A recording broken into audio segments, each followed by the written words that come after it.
आज आइए चर्चा करते हैं हमारी आधुनिक पीढ़ी किताबों से दूर क्यों भाग रही है।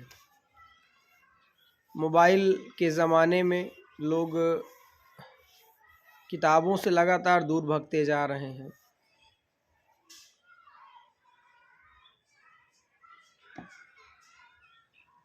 या जो किताबों के नज़दीक हैं उनका एकमात्र उद्देश्य सरकारी नौकरी की प्राप्ति है। या हो सकता है 1-8% नहीं मैं कहता, ऐसे भी लोग होंगे जो प्राइवेट नौकरी के लिए अध्ययन कर रहे हैं। बाकी नौकरी रोजगार से हट के सामान्य जानकारी के लिए अध्ययन करने वालों की संख्या हमारी पीढ़ी में लगभग 0 सी हो गई है। और अपने इतिहास को जानना, उसमें इतिहास को जानते हुए भौगोलिक परिवेश की समझ रखना और वर्तमान जीवन में उसको अनुकरण करना अत्यंत आवश्यक है। और अगर आप अध्ययन नहीं करते हैं पूर्व की चीज़ें, इतिहास में क्या घटित हुआ, देश कैसे आज़ाद हुआ, देश की अर्थव्यवस्था क्या थी तब जब आज़ाद हुआ था, आज क्या है, जनसंख्या क्या थी, जनसंख्या आज क्या है, जनसंख्या के साथ साथ हर जगह की संस्कृति का अध्ययन बहुत आवश्यक है। हमारे संविधान का ज्ञान अत्यंत आवश्यक है।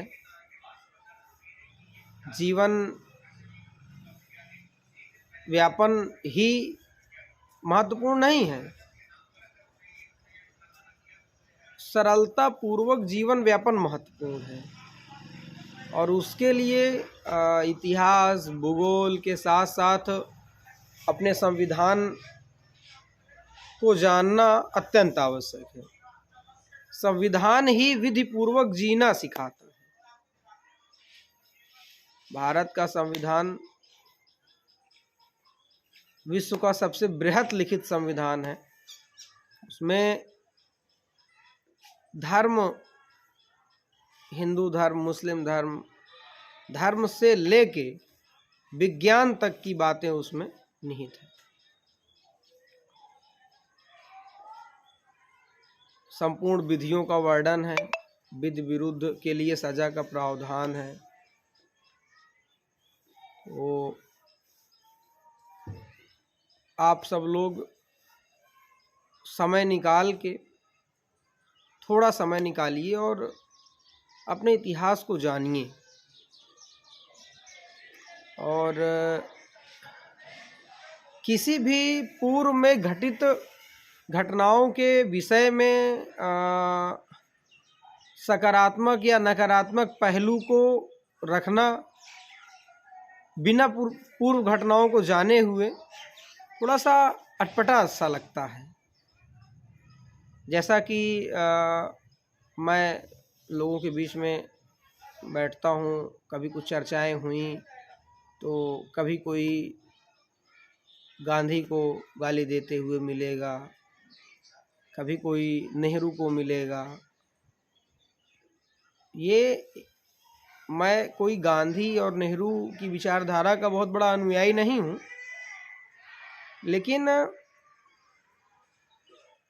कोई भी व्यक्ति जीवन काल जो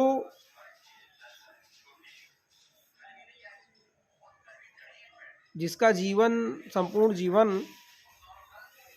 विधि पूर्वक रहा हो, कोई असंवैधानिक कृत्य उसने नहीं किया हो, उसकी विचारधारा को मैं गलत नहीं मानता। उसकी विचारधारा में कुछ ऐसा नहीं होता कि जिसके लिए आप उनको गाली दें या उल्टा सीधा बोलें। ये आपके अध्ययन की कमी को दर्शाता है। किसी विचारधारा को आप जब सिरे से नकार